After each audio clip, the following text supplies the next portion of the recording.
The other question from the homework that I wanted to talk about that seemed to be very challenging for a lot of people was this question where we had some cell that I called cell A, and cell A has an axon that has a few branches, and it makes 3 excitatory synaptic contacts all onto this cell, cell B, and we call these contact number 1, contact number 2, and contact number 3.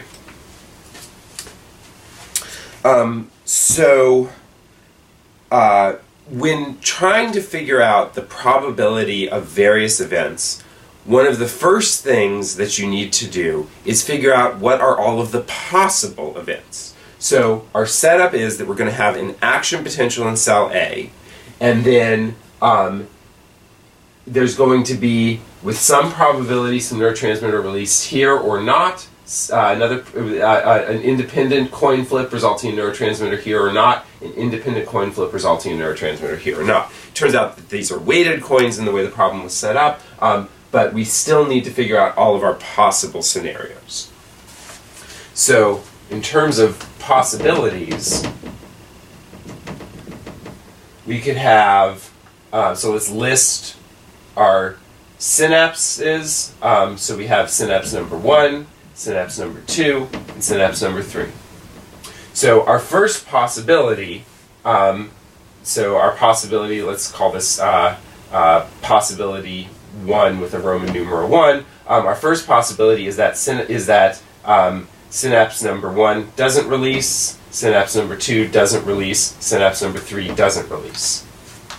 And then for each of those possibilities, we can list what is going to be the postsynaptic response. And in the setup of the problem, each one of these, if they release, gives us 1 millivolt of postsynaptic response. So we get nothing out of 1, nothing out of 2, nothing out of 3. Postsynaptic response is 0. Possibility number 2 is that synapse number 1 releases, synapse number 2 doesn't, synapse number 3 doesn't, and we get a postsynaptic response of 1 millivolt. Possibility number 3 is that synapse number 1 doesn't release, synapse number 2 does, synapse number 3 does not. Postsynaptic response is 1 millivolt. Possibility number 4 is no response here, no response here, yes, a response here, and then the total sum of all of what we see in our postsynaptic cell is again 1 millivolt.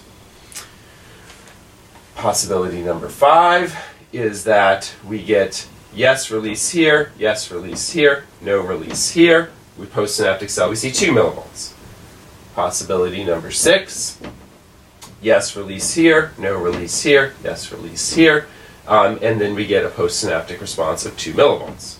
Possibility number 7, no release here, yes, yes, postsynaptic cell gets 2 millivolts, and then our last possibility, number 8, is that all 3 synapses release, and our postsynaptic response is 3 millivolts. Now, one other thing that we need to calculate for each of these possibilities is what is the likelihood or probability of that event happening. So in the setup for the problem, there was for each contact, the probability of getting a no was 0.8, and the probability of getting a yes is 0.2. So in order to figure this out, since they're independent events, we multiply our probabilities. So the probability of getting no, no, no, no is equal to 0.8 times 0.8 times 0.8. The probability of getting a yes here and no there is equal to 0.2 times 0.8 times 0.8. Probability of getting this is 0.8, first one doesn't release, 0.2, the second one does, 0.8, third one doesn't. Probability of getting this is now 0.8 times 0.8 times 0.2. Over here, now, the probability of seeing this particular response of first one releases, second one releases, third one doesn't, is 0.2, that's the chance of the first one releasing, times 0.2, chance of the second one releasing, times 0.8, the chance of the third one not. And then similarly, for the others, we get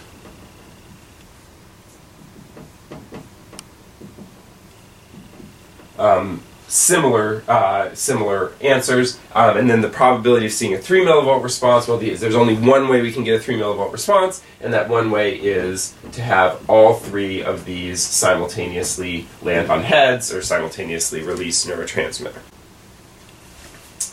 If you work these numbers out, then you find that 0.8 cubed is equal to 0.512.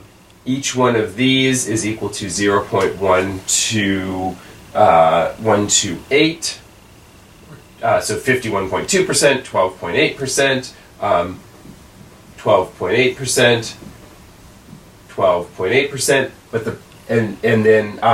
so first of all, our probability overall of seeing nothing is this. So that is equal to our probability of seeing 0 millivolt response in a postsynaptic cell.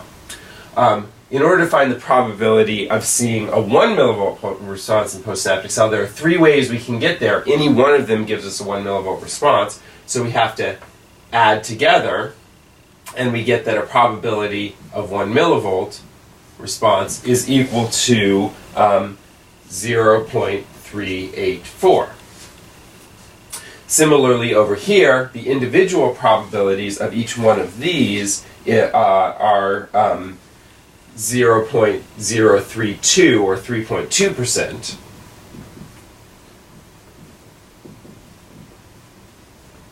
But if we want to find the overall probability of getting a 2 millivolt response, we need to add all of these together, and so we add them up, and we get that the probability of seeing a 2 millivolt response is equal to 0.096 or 9.6%. And then for this one, this works out to be 0.008 or 0.8%, 0.8%. And so then that works out to be that our probability of seeing 3 millivolts is just equal to 0.008. Okay, now we're going to keep these probabilities that we've calculated over here, get rid of the rest of this. So now we can figure out something about the overall distribution of responses that we're going to see. So if we have 1,000 times that cell A fires an action potential, what do we expect to see over those 1,000 times? Let's see, 0.512. So out of 1,000 times, there's each individual time there's 0.512 chances. Multiply that by 1,000 means that we expect to see 512 0 millivolt responses. We expect to see 384 out of that 1,000 times a 1 millivolt response. We expect to see that 96 out of those times we expect to see a 2 millivolt response.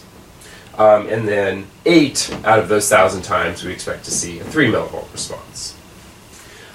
So now we need to figure out the average of that. And so it's we just add up all of the numbers. So we have 512 zeros. So 512 zeros plus 384 1 millivolts plus 96 2 millivolt responses plus 8 3 millivolt responses, and then we're going to divide that all by 1,000, and if we do that, then we end up with 0.6 millivolts.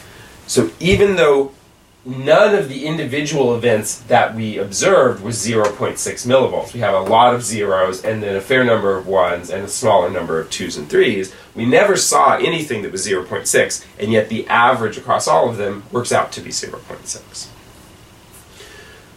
For the next homework, we're going to go more into the relationship between the number of contacts, the probability of release at each of those contacts, and the postsynaptic response, and the average.